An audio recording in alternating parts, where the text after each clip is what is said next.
This struggle across Iran has been met with persecution, imprisonment, torture, and even death.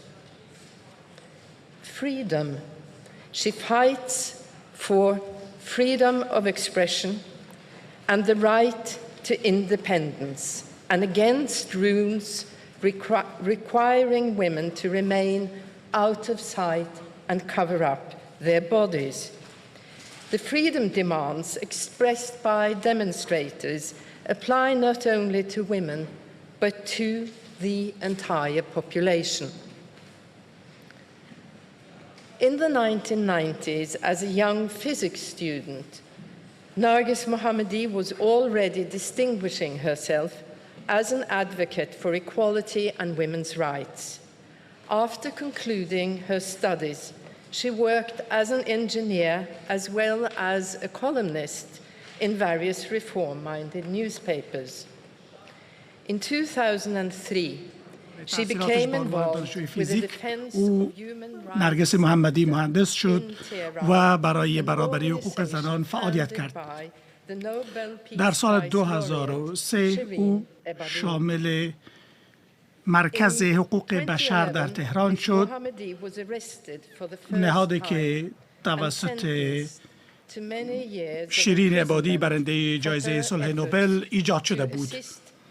در سال 2011 خانم محمدی برای اولین بار بازداشت شد و برای سالها به زندان محکوم شد، تنها به خاطر تلاش‌هایش برای حقوق بشر، و این برای خانواده‌اش هم تاثیر منفی داشت.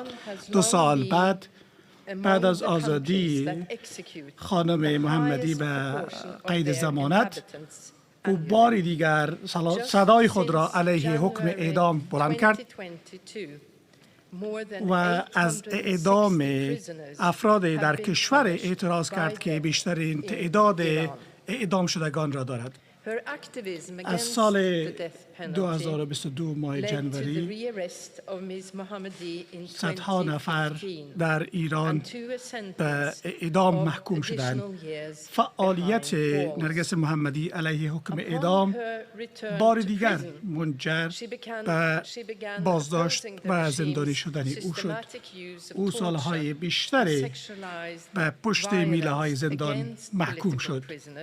با بازگشت به زندان، خانم نرگس محمدی علیه استفاده سیستماتیک خشونت و شکنجه در مقابل زندانیان سیاسی اعتراض کرد.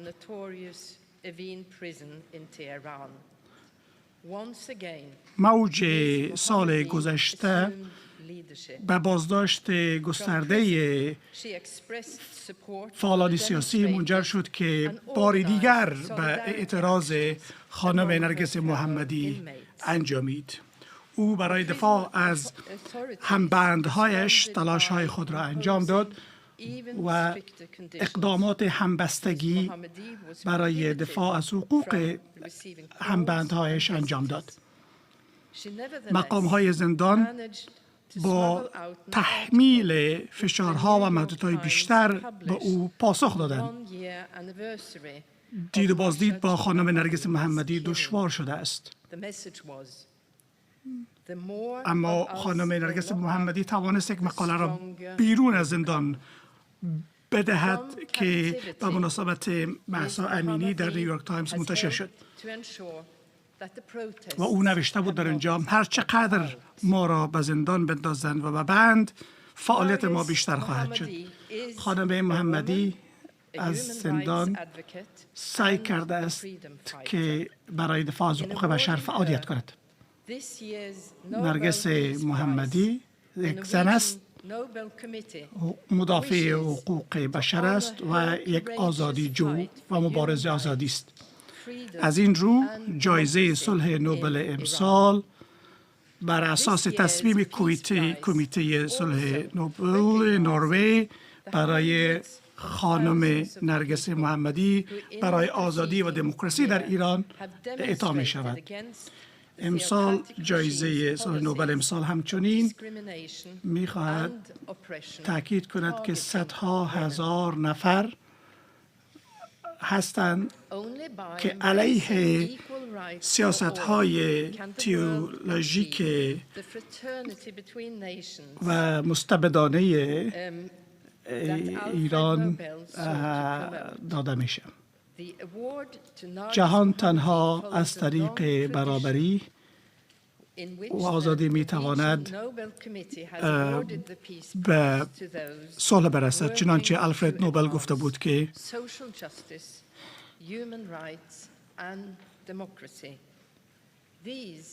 همین بوده که در واقع بیشتر جوایز بر اساس توسعه عدالت اجتماعی، حقوق بشر و دموکراسی به برندگان داده شود. این شرایط اصلی و مهم برای برقراری صلح دائمی است. سپاسگزار هستم.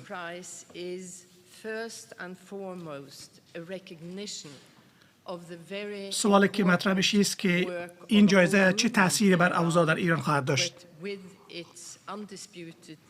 مهمتر از همه این جایزه احترام گذاشتن به کار بسیار مهم یک زن است که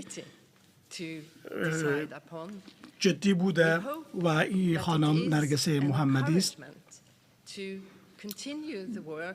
برای کمیته نوبل نیست که در مورد پیامد و تاثیر این جایزه صحبت کنه، اما مهم است که این خانم از خود شجاعت نشان داده تا کارش را ادامه بده که در اشکال مختلف این جنبش ادامه پیدا کنه و از این جایزه در راستای استفاده از فعالیت‌های خود کار گیرد.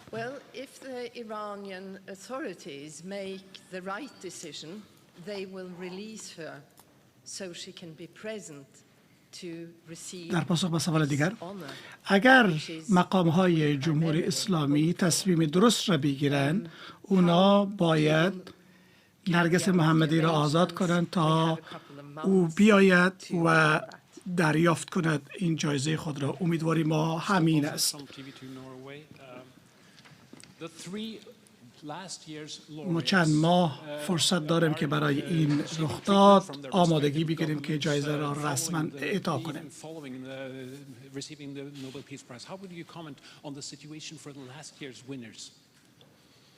سوال در مورد شرایط زنان است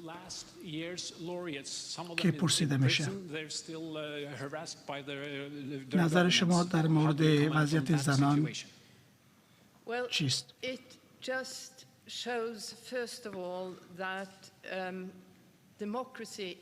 سوال در مورد برندگان جایزه در گذشته است که در زندان مقام‌های کشورهایشان هستند. اولتر از همه نشان می‌دهد که دموکراسی رو به کاهش است. نظام‌های استبدادی در سراسر جهان هستند که مخالفان را سرکوب می‌کنند و تمام این جوایز نشان می‌دهد که مبارز آزادی بودن در اپوزیشن با هزینه بالاست. نرگس محمدی، بیلیتسکی، اینها همین نکته را مشترک دارند که برای حقوق بنیادی بشری مبارزه میکنند و این هزینه سنگینی داشته و تمام زندگیشان در این راه خرج شده و در انزوا از دوستان خانواده به سر میبرند و زندانهای طولانی را دارند. من فکر میکنم به هزینه‌های بسیار سنگینی دادند.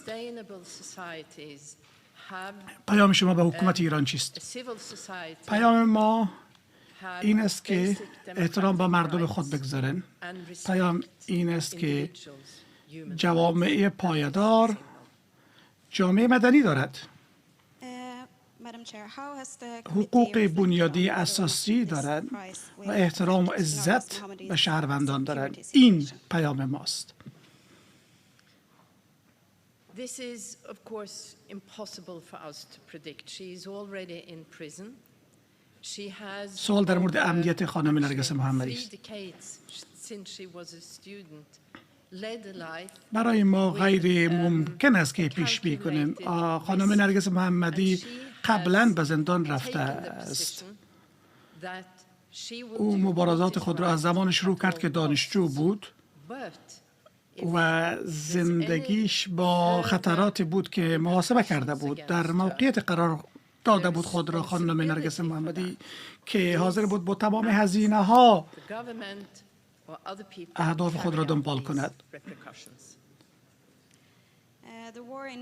هر فشار بیشتر بر خانم محمدی مسئولیتش با حکومت جمهوری اسلامی ایران خواهد بود.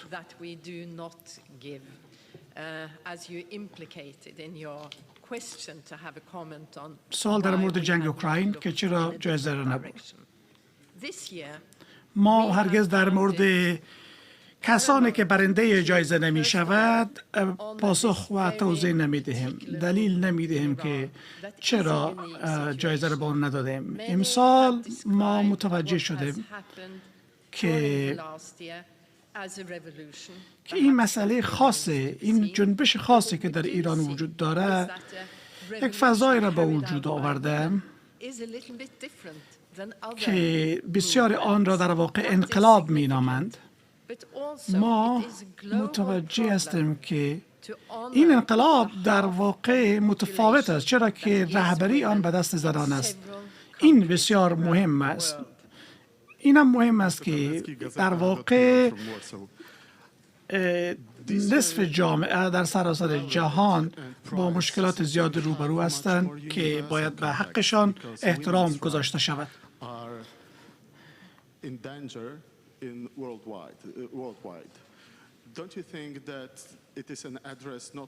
به نظر می رسد چارچوب جایزه امسال خیلی جهانی‌تر و بزرگتر است، چرا که شامل وضعیت زنان در جهان میشه.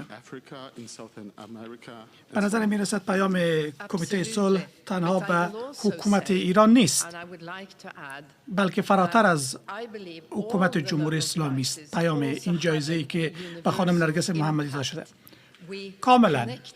ولی من اینم میخواهم اضافه کنم که من معتقد هستم که تمام جوایز نوبل یک پیامد و یک پیام جهانی دارد. ما یک فرد، یک جنبش، یک شرایط را مورد توجه قرار میدهیم، اما پیام ما جهانی است. اینکه چگونه جوامع صلح‌آمیز برقرار شود.